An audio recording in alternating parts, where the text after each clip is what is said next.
সাথে ইন্ডিয়া যুদ্ধ করেছে এবং ইন্ডিয়ার বিজয় হয়েছে। তার মানে তৎকালীন সময়ে যারা পাকিস্তানের পক্ষে ছিল, তো তার মানে তাদের অবস্থানটা তাহলে সঠিক ছিল। প্রিয় দর্শক, চলে আসছে আপনাদের সাথে একটি গুরুত্বপূর্ণ বিতর্কিত বিষয়ে খোলামেলা আলোচনা করার।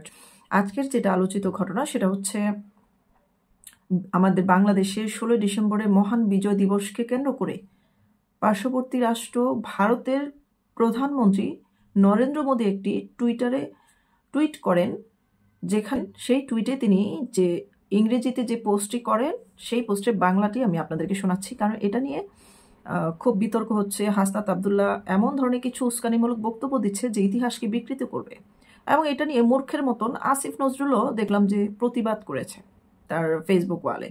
আসলে আবার স্বীকারও করেছে ভারত আমাদের মিত্র ছিল, এর বাইরে আর কিছুই নয়। কিন্তু বেইমানরা কি করে সবসময়?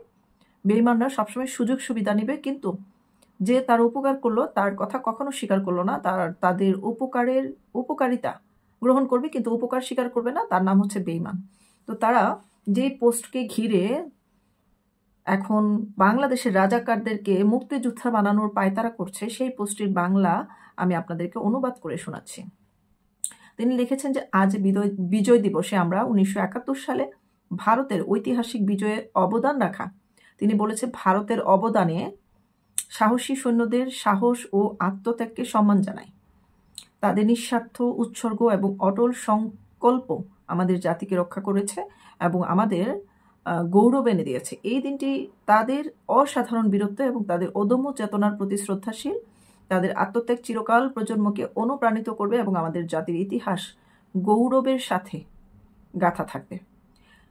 এর মানে হচ্ছে 1971 সালে 9 মাস যে রক্তক্ষয়ী যুদ্ধ হয়েছিল এবং পৃথিবীর এত বেশি গণহত্যা, পৃথিবীর অন্য কোনো দেশে এত গণহত্যা হয়নি যা বাংলাদেশে হয়েছে 30 লক্ষের উপরে।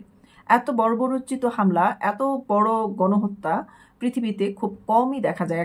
হিরোশিমা, নাগাসা, এরপরে বাংলাদেশের এই গণহত্যাকে মানুষ গণনা করে এবং দৃষ্টিপাত করে। দেখেন ফিলিস্তিনিতে আজকে কত বছর ধরে যুদ্ধ, তারপরেও তারা মাত্র 40,000 পার হয়েছে তাদের এখানে গণহত্যার যুদ্ধে যারা মারা গেছে। অথচ 9 মাসে এত গণহত্যা শুধুমাত্র আমাদের সবচেয়ে বেশি সহজ সরল ছিল, তারা নিরস্ত্র ছিল, তাদেরকে রাতের অন্ধকারে এসে অ্যাটাক করে হত্যা করেছে। রাতের অন্ধকারে বাড়ির যে আগুন লাগিয়েছে, মা বোনদেরকে তুলে নিয়ে গেছে, জ্যান্ত মানুষ পুড়ে ফেলছে। আপনারা 2024 সালের আগস্টের পরে যা দেখেছেন এই সকল ঘটনা তখন ঘটিয়েছে, এর সাথে অনেক মিল আছে। তো সেই জন্য এই পোস্টটি তাদের গায়ে লেগে গেছে, যারা রাজাকার তকমা ঘুচাতে চায় তাদের গায়ে লেগে গেছে এবং বুলেটের মতো এসে আঘাত করেছে। আসল কথা হচ্ছে ভারতের 17,000 সৈনিক বাংলাদেশের জন্য জীবন দিয়েছিল। Not a matter of jokes, 17,000, not a single 7 বা 17, সংখ্যাটা অনেক বেশি, 17,000। তো 17,000 সৈনিক এই যে বাংলাদেশে জীবন দিয়েছে, এবং যারা আজকে হাসি মুখে বলছে যে আজকের মতো বিজয় উদযাপন করিনি, আজকে আমরা মন খুলে বিজয় উদযাপন করছি, অথচ বিগত বছরগুলোতে বিজয় দিবস উদযাপন করা নিয়ে কোথায় কে কাদেরকে বাধা দিল এইটা আমরা ইতিহাসে পিছনে ঘুরলে কোথাও পাবো না, কোথাও ঘাটলে পাবো না। কিন্তু কোথা থেকে এগুলা বলে, এই যে আজগুবি কথাবার্তা। দেখেন আজকে বিজয় দিবসকে পাকিস্তান এম্বাসিতে পালন করা হয়। পাকিস্তান এম্বাসি কিভাবে আমাদের বিজয় দিবস পালন করে, যারা আমাদের দেশে এসে গণহত্যা করেছিল? তার মানে 71-এর বিজয়টা বাঙালির বা ভারতেরও ছিল না, পাকিস্তানিদের ছিল। যেটা অনেক বিশেষজ্ঞরা মনে করেন ভারতীয় সহযোগিতায় যে মুক্তিযুদ্ধ স্বাধীন হয়েছে সেটা আসলে অসাম্প্রদায়িক মানসিকতার বা 72 সংবিধানে যা লেখা ছিল সেইটার স্বাধীন হয় নাই, সেই কমিটমেন্টের স্বাধীন হয় নাই বা স্বাধীনতা ছিনিয়ে আনতে পারেনি। তখন সেই পাকিস্তানেরই বিজয় হয়েছিল। না হলে আজকের দিনে পাকিস্তান এম্বাসিতে কেন আজকের এই বিজয় দিবস পালন করা হলো? এবং সবচেয়ে বেশি 30 লক্ষের মধ্যে যারা মৃত্যুবরণ করেছে বা গণহত্যার শিকার হয়েছে সবচেয়ে বেশি ছিল হিন্দু সম্প্রদায়ের। এবং হিন্দু সম্প্রদায়গুলো, বেশিরভাগ হিন্দু সম্প্রদায়কে ভারতে দেশ স্বাধীনতার পরে চলে যেতে বাধ্য করা হয়েছে, তাদের জমি জমা দখল নিয়ে অবৈধভাবে, এবং অনেকে জীবন বাঁচানোর জন্য চলে গিয়েছিল। আবার যারা থেকে গেছে তারা আজকের আবার সেই 2024 সালে একইভাবে রাজাকারদের হাতে অত্যাচারের শিকার হয়েছে। তারা বলতেছে সেই 71-এর বিজয়ের সাথে নাকি 24-এর বিজয়ের তাদের মিল আছে। এই দেশে মানুষকে শোষণ করেছিল, আমাদের দেশে মা বোনদের ইজ্জত নষ্ট করেছিল বা ধর্ষিত করেছিল, সেই মানসিকতার মানুষদেরই তাহলে বিজয় হয়েছিল ৭১-এ। নাহলে আজকে কেন পাকিস্তান অ্যাম্বাসিতে সেই বিজয় উদযাপন করা হলো? এবং হাসনাত আবদুল্লাহ বক্তব্য দিয়ে বলেছেন যে ভারত যখন বলছে যে তাদের দেশ স্বাধীন হয়েছে, অথচ এটাকে বিকৃত করা হয়েছে। নরেন্দ্র মোদী তার দেশের যে সোলজার মানে সেনাবাহিনী ছিল, তারা যে বীরত্বের প্রকাশ করেছে বা বীরত্বের পরিচয় দিয়েছে আমাদের এই বাংলাদেশটাকে স্বাধীন করতে সহযোগিতা করে, সেটার প্রশংসা করেছে। এবং সেটাকে বিকৃত করে বলা হচ্ছে যে ভারতে স্বাধীন হয়েছিল এই 16 ডিসেম্বর, সেই জন্য ভারত থেকে তারা নরেন্দ্র মোদী এই ধরনের পোস্ট দিয়েছে, এইটার বিরুদ্ধে তারা প্রতিবাদ করেছে। কিন্তু আমার প্রশ্ন হলো, ৭১ সালে দেশ স্বাধীন হয়েছিল, সেটা আসলে কাদের জন্য দেশ স্বাধীন হয়েছিল? বর্তমানে যারা সাদা শকুনের মতো খামচে ধরেছে বাংলার পতাকা, সেই সাদা শকুনদের জন্য দেশ স্বাধীন হয়েছিল? তাহলে যারা পাকিস্তানিদের পক্ষ হয়ে বাংলাদেশের স্থানীয় জন্মসূত্রে এই দেশের নাগরিক, তাদেরকে হত্যা করার জন্য, তাদের বংশ নির্বংশ করার জন্য যারা সহযোগিতা করেছিল, তাদের কিভাবে জয় হয় সেই ৭১ সালে? ৭১ সময় এই 16 ডিসেম্বরে পাক হানাদার বাহিনীরা আত্মসমর্পণ করে ভারতের আর্মিদের আকাশ সীমায় যখন তারা উপর থেকে বোমা চাটছিল এবং চারদিকে তাদেরকে ঘেরাও করে ফেলেছিল এবং তাদেরকে আত্মসমর্পণ করার জন্য বাধ্য করেছিল। তাহলে পাকিস্তান করলো আত্মসমর্পণ, বাংলাদেশ বিজয়ের উল্লাস করলো, জয় বাংলা স্লোগান দিল, আর বর্তমানে নব্য রাজাকাররা, সমন্বয়ক নামের রাজাকাররা বলতেছে সেই ৭১ সালে কি তাহলে ভারতের বিজয় হয়েছিল, বাংলাদেশের বিজয় হয়নি? তাই কি তারা বিজয়ের দিবসের কনগ্রেচুলেট করছে, মানে শুভেচ্ছা জানাচ্ছে বিজয় দিবসকে নিয়ে? চিন্তা করেন কত বড় হিপোক্রেসি মেন্টালিটির পাবলিক এবং নব্য রাজাকাররা নতুনভাবে তাদেরকে উল্টা মুক্তিযোদ্ধা বানানোর চেষ্টা করছে, আর যারা সত্যিকারের মুক্তিযোদ্ধা ছিল তাদেরকে রাজাকার বানানোর চেষ্টা করছে। তাহলে আমরা কোথায় বৈষম্যহীনের মানে বৈষম্য বিরোধী যে ছাত্রের ব্যানার ছিল, এই বৈষম্যকে যে মানে দাফন করে দেওয়া হলো, এবং এটা যে একটা ছলনা ছিল, এটা যে একটা প্রতারণা ছিল, এবং ৭১-এর সাথে বর্তমানে ২০২৪কে সমমর্যাদায় দেখার চেষ্টা করছে। তার মানে সেই বিজয়টাও তাদের ছিল, ২০২৪-এরটাও তাদেরই ছিল। তাহলে মাঝখান দিয়ে শুধুমাত্র শেখ হাসিনা কেন ক্ষমতায় ছিল এবং দীর্ঘ সময় কেন দেশ পরিচালনা করলো, শাসনভার গ্রহণ করলো? এটা তার অপরাধ কেন যে ৭১-এ তার দেশ স্বাধীন করছে? তাদের দেশে ভারতীয় বন্ধু রাষ্ট্র এই দেশে শাসন ব্যবস্থা ভার নিতে পারবে না, এইটা অবৈধ। কিন্তু তারা এখন যেটা করছে, মানে রাষ্ট্রের ক্ষমতা জোর করে দখল করে নির্বাচন না দিয়ে অনির্বাচিত সরকার হিসেবে একটা আজীবন ক্ষমতায় থাকার চেষ্টা চালিয়ে যাচ্ছে অনবরত। তাহলে স্বৈরাচারটা আসলে কারা? আমার মাথায় ঢুকছে না। আজকে হাসনাত আবদুল্লাহ বলতেছে যে পাকিস্তানের সময় মানে ৭১-এর সময় যারা পাকিস্তানের পক্ষে ছিল তাহলে তারা ঠিক ছিল।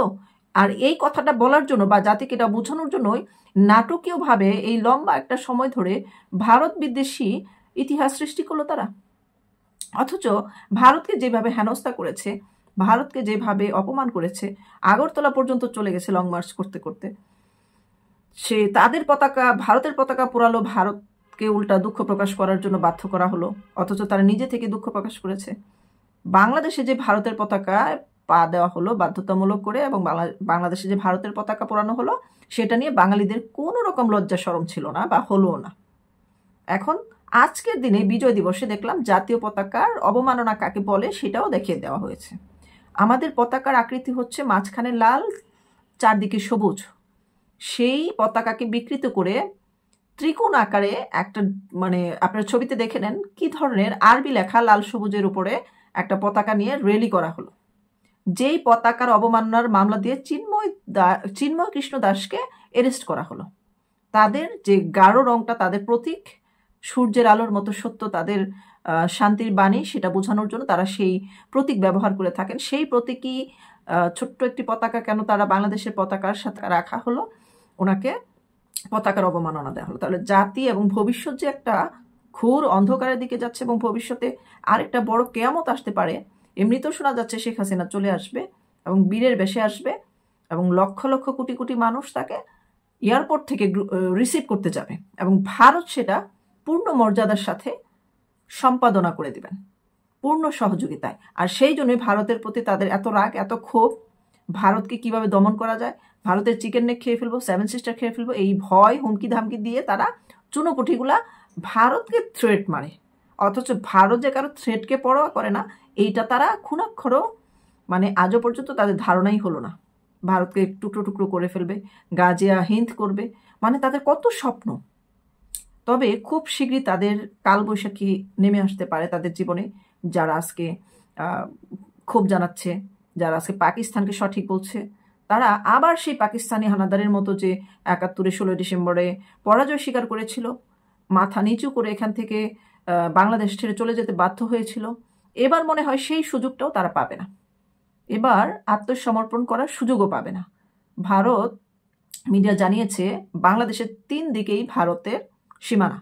তারা কড়াকড়ি নজরদারি করছে, তারা যে তাদের এরিয়া ভিত্তিক কেউ যারা ভারত বিদ্বেষী সৃষ্টি করেছে বা ভারতকে হুমকি ধামকি দিয়েছে, তারা কেউ যেন তাদের এরিয়া সীমানা লঙ্ঘন করতে না পারে, বাংলাদেশ থেকে বের হতে না পারে। একমাত্র বঙ্গোপসাগরই তাদের একমাত্র পথ। এবং মায়ানমার আরকান স্বপ্ন দেখেছিল রোহিঙ্গাদেরকে নিয়ে আসছে, আরকান স্বাধীন করবে, তারপর রোহিঙ্গাদের এই বাংলাদেশ সহ ওইটা সহ একটা রাষ্ট্র গঠন করবে, মানে খ্রিস্টানদের একটা রাষ্ট্র গঠন করবে, সেই স্বপ্ন দেখেছে ইউনূস। সেই স্বপ্ন বাস্তবায়নটা বোধহয় আর সম্ভব হবে না। কারণ আরকানরা হচ্ছে বৌদ্ধ নাগরিক, মানে বৌদ্ধ ধর্মের অনুসারী। তারা হাজার হাজার রোহিঙ্গাদেরকে হাত পা বেঁধে, উল্টা হাতে পিঠে বেঁধে তাদেরকে নিয়ে যাচ্ছে জেলে। তারা এই ধর্মান্ধ জাতিদের সবসময় বিরোধী, ঘোর বিরোধী। এবং তাদের এই রোহিঙ্গারা হয়তোবা বেশি সুযোগ সুবিধা তাদের আরকানদের কাছ থেকে পাবে না। এবং আরকানরা বৌদ্ধ ধর্মের অনুসারী। তাহলে এই যে খ্রিস্টান ধর্ম রাষ্ট্র করার যে স্বপ্ন ইউনূস দেখছে, সেটার জন্য বড় অঙ্কের খেসারত দিতে হতে পারে তাকে।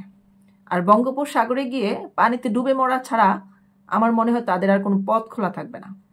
আজকে বিজয়ের মাসে ১৬ ডিসেম্বর দিনে আজকে যেভাবে বিজয় দিবসের পালন করতে যে মানুষ মার খেয়েছে, যেভাবে লাঞ্ছিত হয়েছে, যেভাবে অপমানিত হয়েছে, আজকে বিচ্ছিন্ন বহু জায়গায় এই ধরনের ঘটনা ঘটেছে।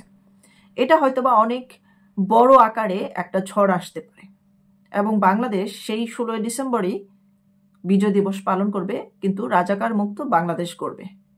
যদি বাঙালির রক্তে সেই মুক্তিযুদ্ধের চেতনা থাকে এবং সেই চেতনায় আবার জাগ্রত হতে পারে, তাহলে সম্ভব এই বাংলাদেশকে আবার রাজাকার মুক্ত করা। ধন্যবাদ সবাইকে।